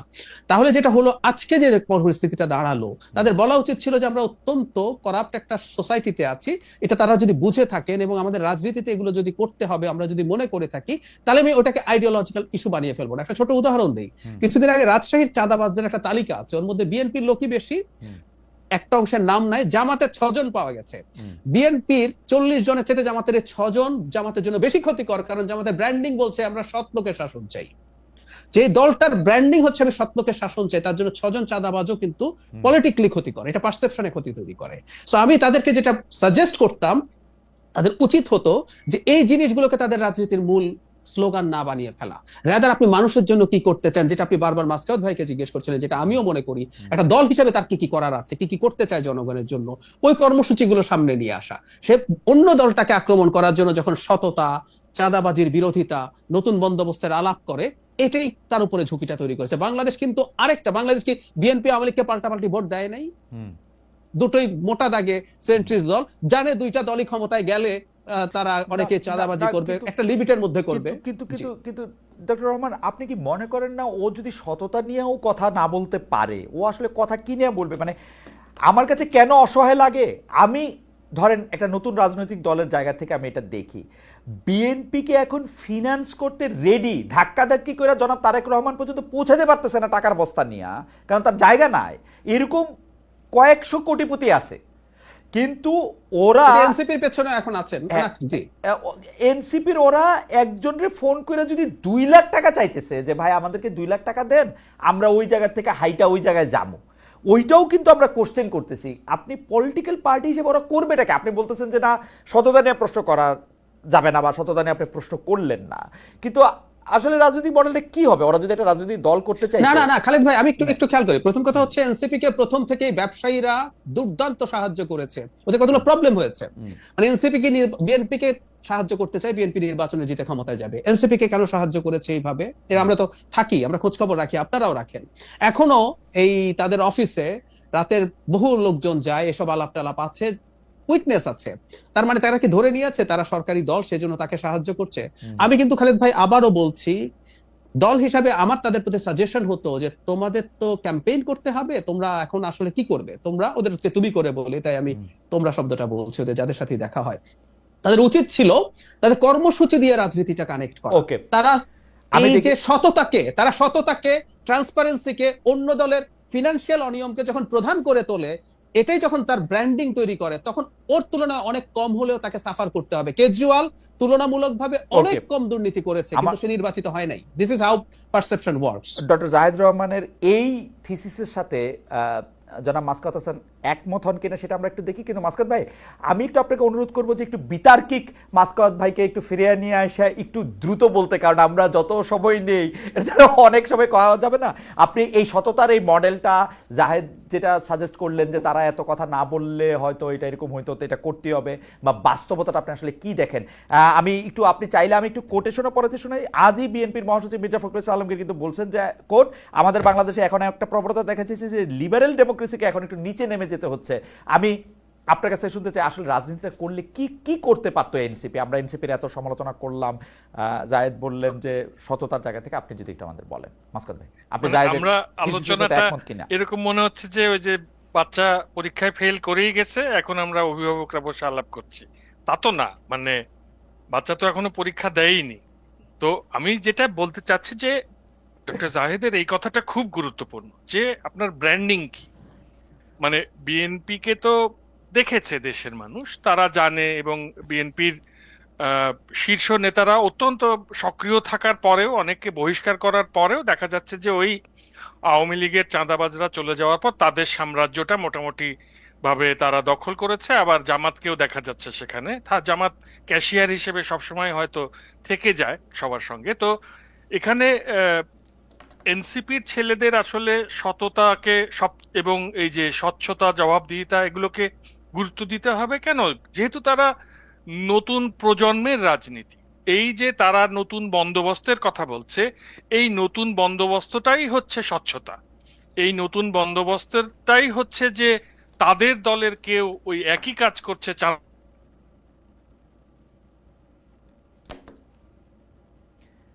আমরা কি মাসকাত ভাইকে শুনতে পাচ্ছি? আমি কিন্তু মাসকাত ভাইকে শুনতে একটু দাবাজি করছে। এখন ঠিক আছে, এখন ঠিক আছে, এখন ঠিক আছে। এখন ব্যাপারটা হচ্ছে যে ধরুন বাংলাদেশের রাজনীতিতে আমরা সবাই জানি যে বিএনপি, বাম দল, এমনকি ইসলামপন্থী দলগুলো, তাদের যে রেটরিক, তাদের যে ভাষারীতি, তা মোটামুটি শালীন ছিল। কিন্তু আওয়ামী লীগের সময় দুঃখজনক হলেও সত্য যে শেখ হাসিনা নিজেই অশালীন রেটরিক গুলোকে উনি ট্রেনিং দিতেন, ওই সেই প্রশ্ন নয় প্রশংসা করতে এসেছি নামের সংবাদ সম্মেলনে। এবং আমরা সিপি গ্যাং নামের একটি দলকে দেখেছিলাম যে যারা অনলাইনে গালাগালের প্রচলন করে। তো এই ছেলে মেয়েরা যেহেতু ওই যে ট্যাগিং দেখে বড় হয়েছে এবং গালাগাল দেখে ট্যাগিং করে বড় হয়েছে।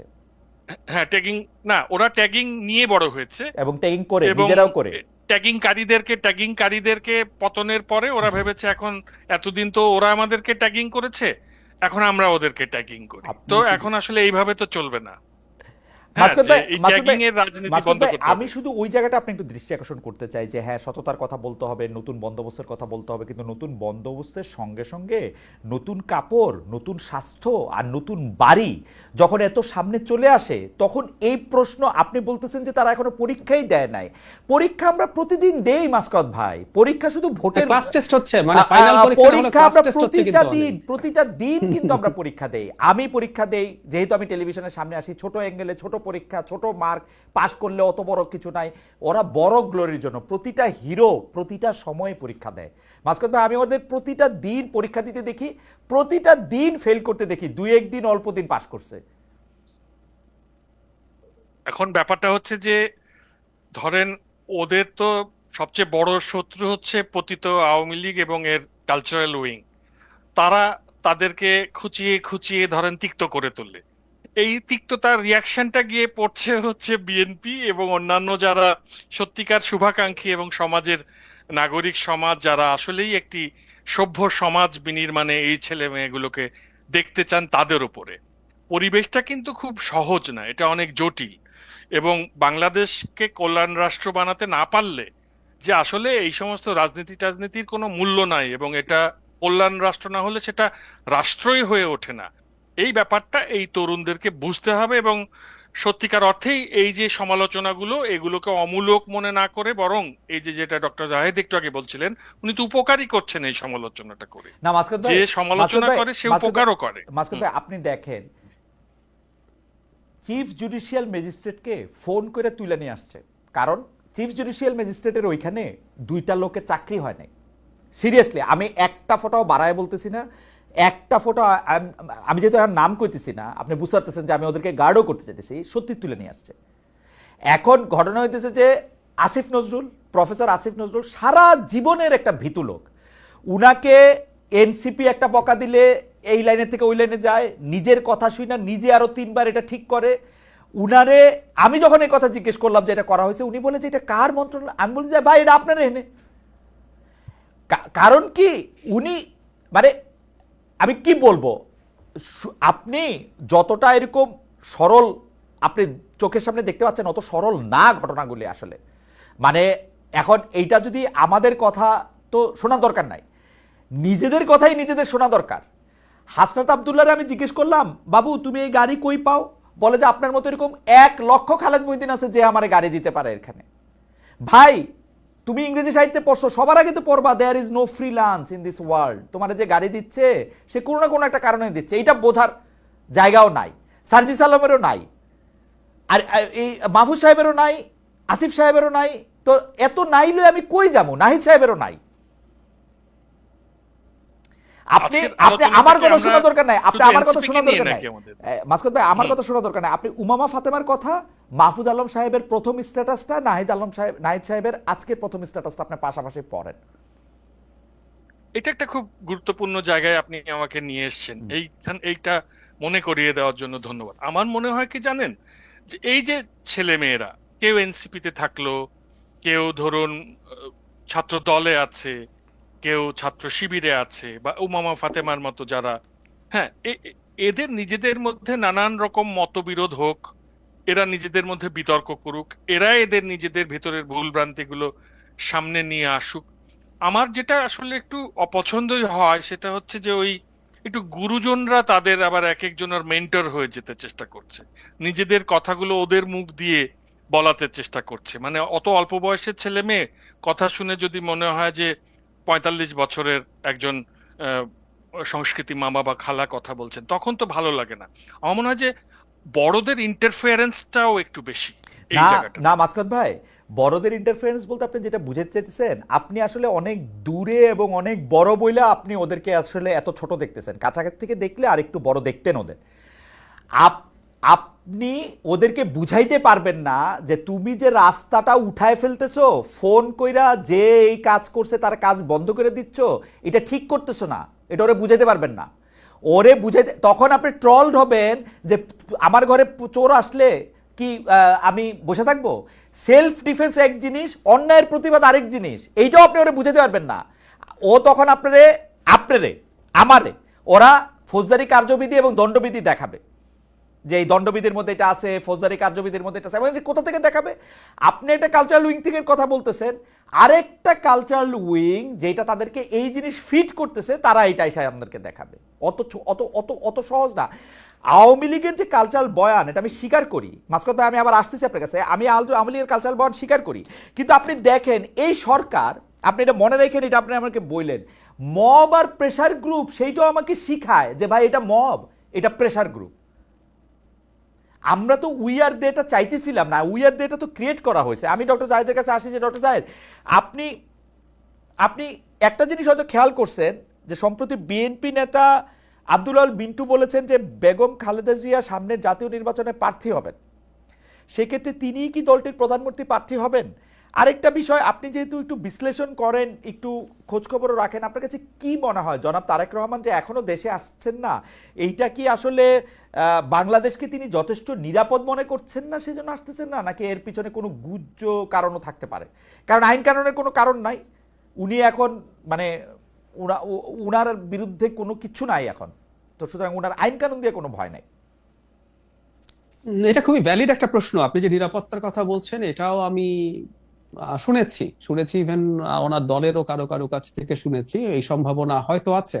আমি নিশ্চিত নই এখন এই নিরাপত্তাটা আসলে আবার কবে ঠিক হবে, কারণ তিনি যদি রাষ্ট্রীয় কোনো পদে না থাকেন, রাষ্ট্রীয়ভাবে তো তাকে ওই পর্যায়ে নিরাপত্তা দেওয়া সম্ভব না, তাহলে তিনি কি নির্বাচনের আগে আর আসবেনই না?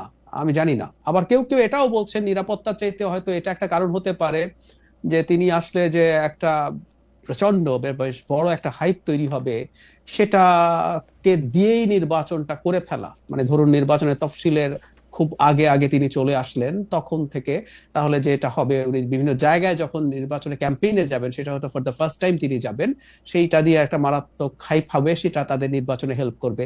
এটা একটা কারণ হতে পারে, আমি ধারণা করি এটাই হয়তো কারণ। আর বেগম খালেদা জিয়ার নির্বাচন করবেন কিনা, আসলে আমি জনাব আব্দুল্লাহ আল মিন্টুর বক্তব্যটা দেখলাম, এটা আমি আসলে কোনো নিশ্চিত নই। আর প্রধানমন্ত্রী হওয়ার কথা যদি বলেন, তার শারীরিক যে অবস্থা, সেটা আসলে কোনোভাবেই প্রধানমন্ত্রী হওয়ার উপযোগী বলে আমি মনে করি না। তার যা যা ডিটেইল আমাদের সামনে এসেছিল, বিশেষ করে তার লিভারের যে সংকট আছে, তার লিভার সিরোসিস আছে, সেই রকম একটা রোগী যার লিভার ট্রান্সপ্লান্ট করা যাচ্ছে না, তার ফিজিক্যাল ফিটনেস এতটা নিচু পর্যায়ে আছে, তার পক্ষে প্রাইম মিনিস্টার হওয়া আসলে সম্ভব বলে আমি মনে করি না। এবং শেষ পর্যন্ত উনি নির্বাচনে পার্টিসিপেট করবেন কিনা, আমার সেটার ব্যাপারেও সংশয় আছে। আমি আসলে নিশ্চিত নই। আমার কাছে মনে হয়, এবং আমার মনে হয় তিনি যে জায়গায় আছেন, তার শারীরিক অবস্থা যেরকম, এটা উপযোগীও না।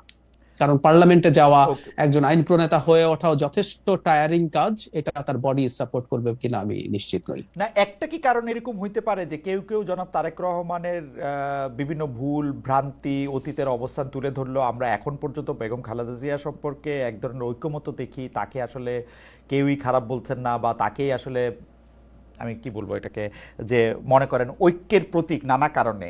তো সেই ক্ষেত্রে কি এইটা বাজারে ছাড়া হয়ে থাকতে পারে যে বেগম খালেদা জিয়া এই পরবর্তীতে প্রধানমন্ত্রী হচ্ছে?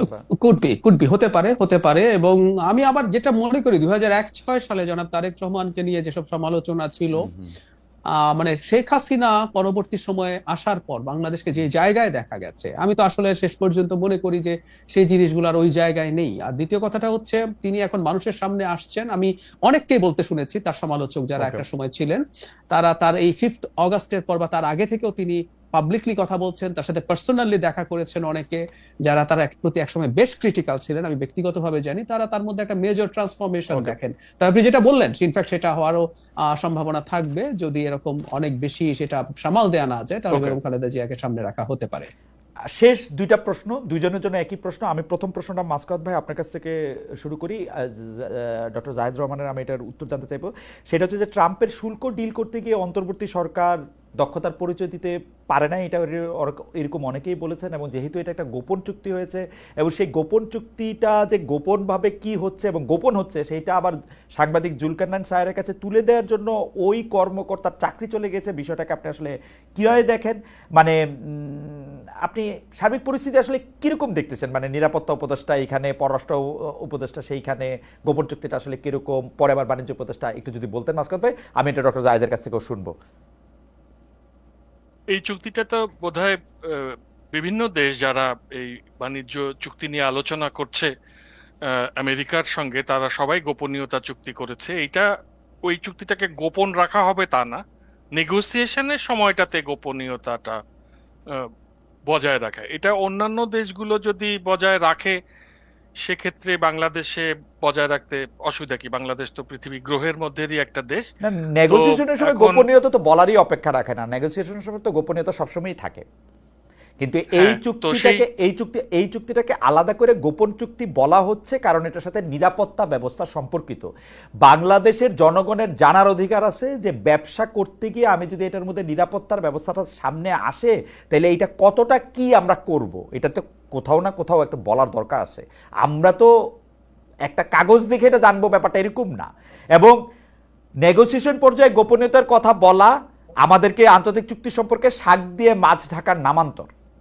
নেগোসিয়েশন পর্যায়ে সব চুক্তি গোপন থাকে। আমার বেতন কত হয়েছে এখানে সেটাও নেগোসিয়েশন পর্যায়ে গোপনই ছিল, এখন প্রকাশ। তো নেগোসিয়েশন হয়ে গেলে তখন সবাই জানতে পারবে।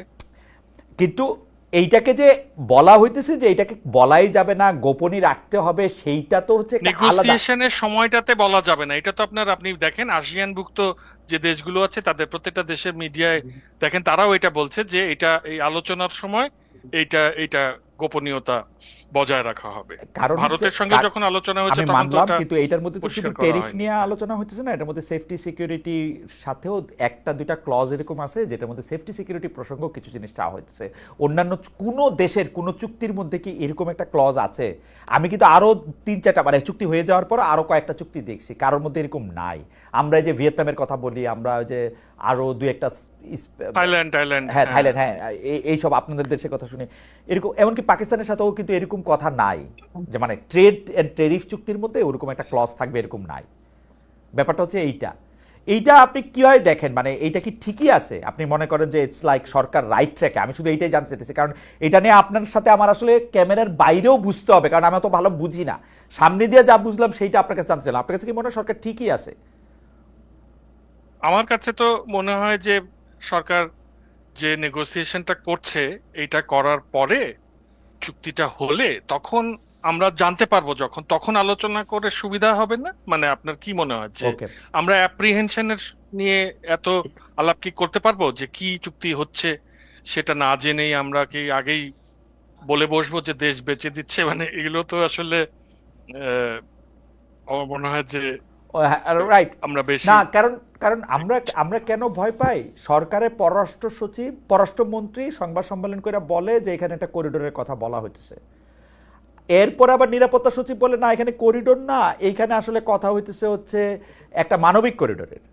তারপরে আবার এইটার মধ্যে থেকে সরকারের মুখপাত্র বলে যে এটা হচ্ছে একটা আলাদা জিনিস। পরে আবার জাতিসংঘের কাছে আমরা শুনি যে এগুলি নিয়ে কোনো আলোচনাই হয় নাই। মানে একটা বিষয় নিয়ে 5 রকমের কথা, আমার তো মুখস্থও থাকে না। বরং এখন আমি এখন কোথায় আছি সেটা আপনার কাছে প্রশ্ন করতে চাই, জানতে চাই।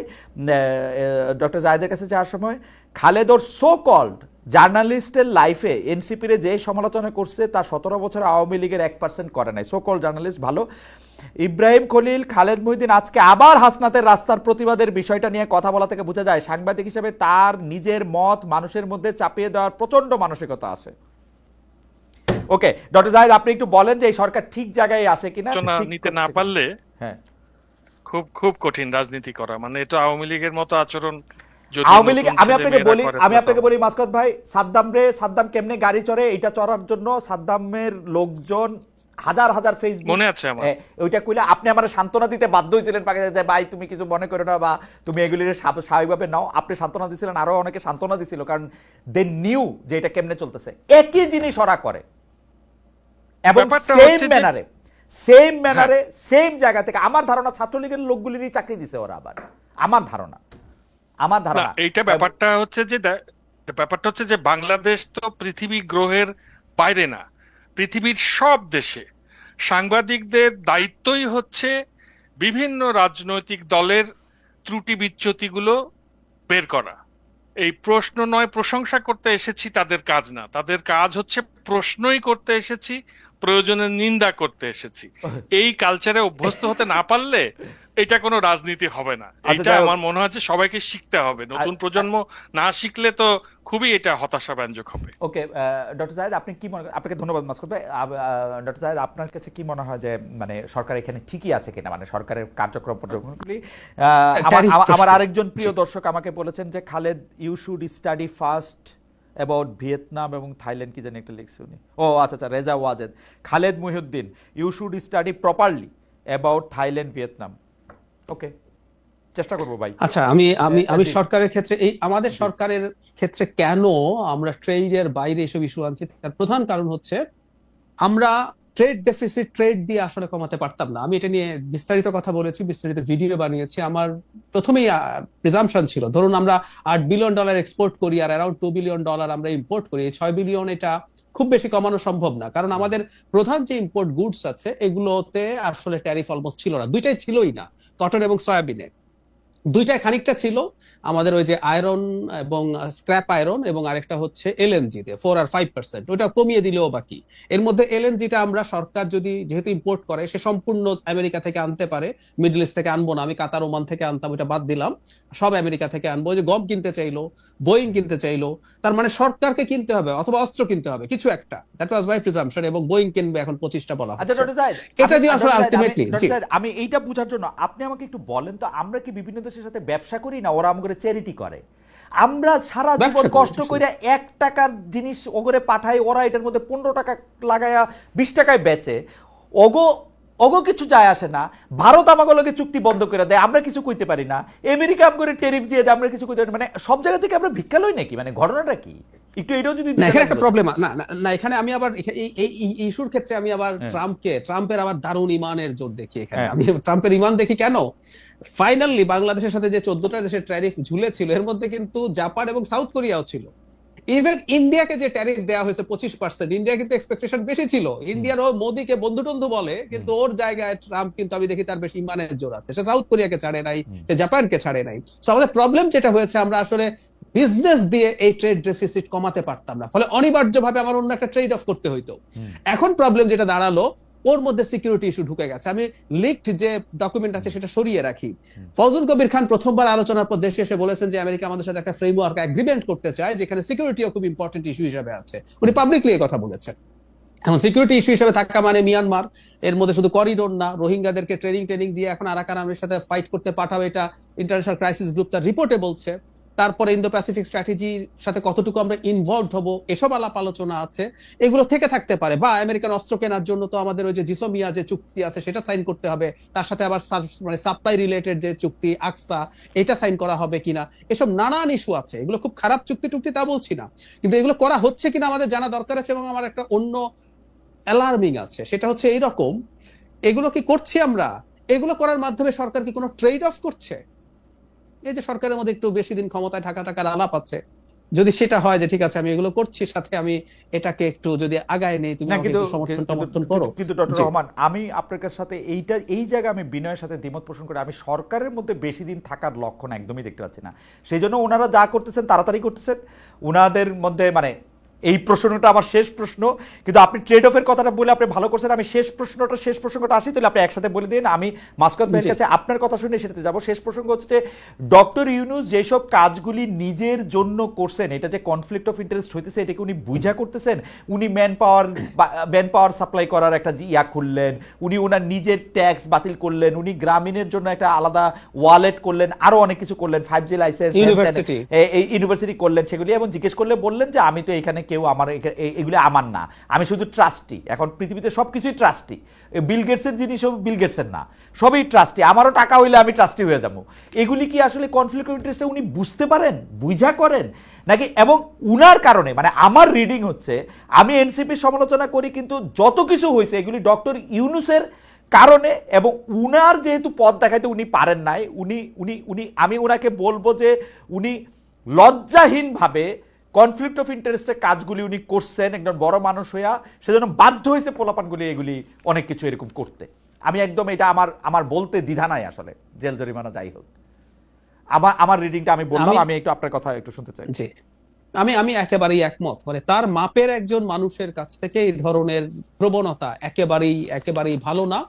মানে ওনাকে আমরা যেভাবে চিনি, ওনাকে আমি আমি প্রায় এই কথা বলি যে উনি এই দেশের দায়িত্ব নিয়ে রাদার আমাদেরকে উদ্ধার করেছেন, তার পাওয়ার কিছু নাই, তিনি গ্লোবালি এত বড় পার্সোনালিটি, কিন্তু যখন একটু পেটি জিনিসপত্র নিয়ে তিনি করেন সেটা আমাদের কাছে আসলে ভালো লাগে না। এখন সেই প্রশ্ন আসলে আলটিমেটলি আসবে, যতই চ্যারিটি হোক আর যাই হোক না কেন, গ্রামীণের সব প্রতিষ্ঠানের অলমোস্ট নিয়ন্ত্রণ তার হাতে আছে, তিনি সেগুলো তার হাতে রাখতে চান। একই সাথে এখন এই নতুন নতুন সব জিনিস তিনি তার নামে করে করছেন, এগুলো খুবই ব্যাড প্রেসিডেন্স হলো। আমি ডক্টর ইউনূসের সরকার সম্পর্কে প্রথম থেকে একটা কথা বলে যাচ্ছি যে এই সরকারকে অনেক কিছু করা জরুরি না, এই সরকারের উচিত হচ্ছে কতগুলো বেঞ্চমার্ক তৈরি করা।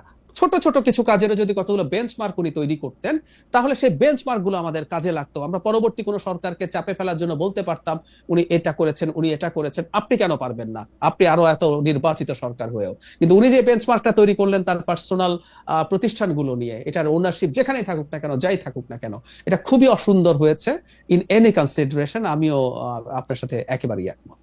এবং আপনি যেটা বলছেন, যখন রাষ্ট্রের এই পর্যায়ে বসে থাকা একজন মানুষ যার জীবনে পাওয়ার কিছু নাই, এত কিছু উনি পেয়েছেন, তিনি যখন এটার লোভ কোট আনকোট সামলাতে পারেন না, তখন এই তরুণদের কাছে তো আসলে এক ধরনের প্রশ্রয় হওয়ার এই কথা হতে পারে। মানে মানে আমি একটু মাসকাত ভাইয়ের কাছে জানতে চাই, আমার আর কিছু বলার নাই।